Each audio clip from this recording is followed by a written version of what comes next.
وسلم من فطر صائما فكأنما فطر الناس جميعا ويغفر ذنوبه ويذكر رغبته من النار ومن صام ایمانا واحتسابا غفر له ما تقدم من ذنبه اور کما قال صلی اللہ علیہ وآلہ وسلم۔ رمضان المبارک کا مہینہ عظیم المرتبت مہینہ، اللہ کی طرف سے اللہ کا بھیجا ہوا ایک عالم عظیم الشان مہمان رمضان المبارک کا مہینہ، جسے پروردگار عالم نے امت مسلمہ کے گناہ گاروں کے لیے نجات اور بخشش کا ذریعہ بنایا، جس کے بارے میں بخششوں کے بار بار اعلان فرمائے گئے کہ رمضان کی آمد تمہارے گناہوں کی بخشش کا کفارہ اور ذریعہ ہے۔ قرآن پاک کی تلاوت، تراویح کی نماز تمہارے سابقہ زندگی کے سارے گناہ معاف کرا دیتی ہے۔ تم رمضان کے روزے رکھتے ہو تو تمام گناہ معاف کر دیے جاتے ہیں۔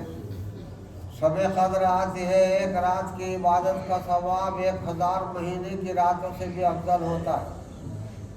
پہلی امتوں کی عمریں بڑی بڑی ہوتی تھی۔ جب صحابہ رضوان اللہ علیہ مجمعین کو معلوم ہوا تو حضور پاک صلی اللہ علیہ وسلم سے عرض کی، یا رسول اللہ صلی اللہ علیہ وسلم، قیامت کے دن ہم اور امتوں سے نیکیاں کمانے میں بہت پیچھے رہ جائیں گے۔ کسی کے پاس 1000 سال کی نیکیاں ہوں گی، کسی کے پاس 1350 سال کی نیکیاں ہوں گی، اور ہماری عمریں تو بہت تھوڑی ہے۔ جناب رسول اللہ صلی اللہ علیہ وسلم نے سکوت فرمایا، کیونکہ بات معقول تھی۔ چنانچہ جبریل امین علیہ السلام فوراً سورت لے کر آ گئے، انا انزلناہ فی لیلۃ القدر وما ادراک ما لیلۃ القدر لیلۃ القدر خیر من الف شہر۔ اللہ تعالیٰ نے جناب رسول اللہ صلی اللہ علیہ وسلم کی امت کی تسلی کرا دی کہ ہم نے ایک رات رمضان کے مہینے میں مقدر فرمائی جو عزت والی رات ہے، جس میں ہم نے اپنا کلام مبین لوح محفوظ سے آسمان دنیا پر نازل فرمایا۔ اس لیے ہم نے اس کو عزت والی رات بنا دی، اور ایسی بنا دی کہ اگر کوئی شخص اس سے ایک رات میں عبادت کرے گا تو 1000 مہینے کی راتوں سے بھی افضل ہوگا۔ کتنا افضل ہوگا یہ اللہ جانتا ہے۔ 1000 مہینے کو آپ تقسیم کر کے دیکھیں گے تو 83 سال کے اوپر بیٹھتے ہیں، یعنی ایک رات کی عبادت کا ثواب 83 سال سے بھی زیادہ ہوگا۔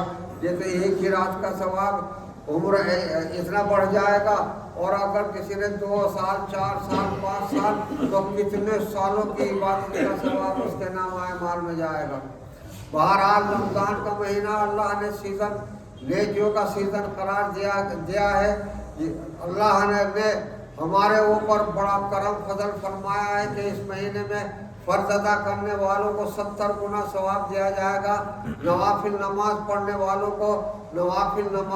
والوں کو فرضوں کے برابر ثواب دیا جائے گا۔ اور پھر اس قدر اللہ نے فضیلت بیان فرمائی، روزہ رکھنا ایک بہت عظیم ترین عبادت ہے۔ فرائض اسلام میں سے ایک فریضہ ہے روزہ رکھنا، جو انسان کے اندر کو پاک کرتا ہے گناہوں سے اور اس کے دل کو نورانی بنا دیتا ہے۔ روزہ ایسی عبادت ہے۔ روزہ اللہ نے فرض فرمایا، اللہ تعالیٰ نے ارشاد فرمایا، کتب علیکم الصیام کما کتب علی الذین من قبلکم، تمہارے اوپر روزہ فرض کیا گیا جیسے پہلی امتوں پر۔ پہلی امتوں کو رمضان نہیں دیا گیا، صرف روزہ دیا گیا۔ کسی کو 1 روزہ، کسی کو 2 روزے دیے گئے، کسی کو 10 روزے دیے گئے، اس سے زیادہ نہیں دیے گئے۔ اور جناب رسول اللہ صلی اللہ علیہ وسلم کے لیے رمضان کا مہینہ اللہ نے محفوظ کر کے رکھا، اور جب آپ کی بعثت ہوئی تو رمضان کا مہینہ آپ کی امت کو مرحمت فرمایا گیا۔ رمضان رمز سے مشتق ہے، جس کے معنی ہے کھرچنے کے۔ رمضان کا مہینہ آتا ہے تو رمضان کا مہینہ اور روزے نامہ اعمال سے کھرچ کر گناہوں سے کو پاک کر دیتے ہیں، گناہوں سے پاک کر دیتے ہیں نامہ اعمال کو۔ بہت خوش نصیب ہے جو لوگ روزہ رکھ رہے ہیں، اور جو روزہ نہیں رکھتے ان سے زیادہ بد نصیب کوئی نہیں ہوگا۔ جو روزہ نہیں رکھتے ان سے زیادہ کوئی بد نصیب نہیں ہوگا۔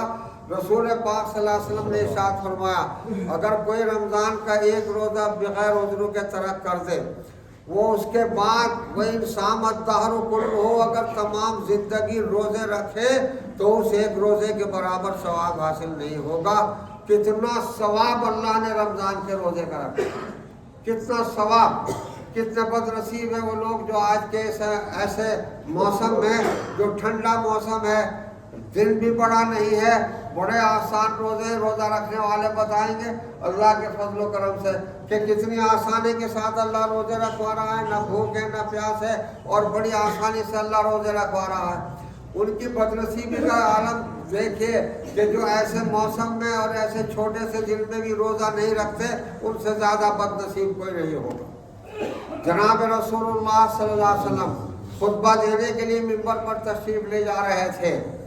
آپ نے پہلا قدم ممبر کے اوپر رکھا تو بلند آواز سے فرمایا آمین۔ پھر آپ نے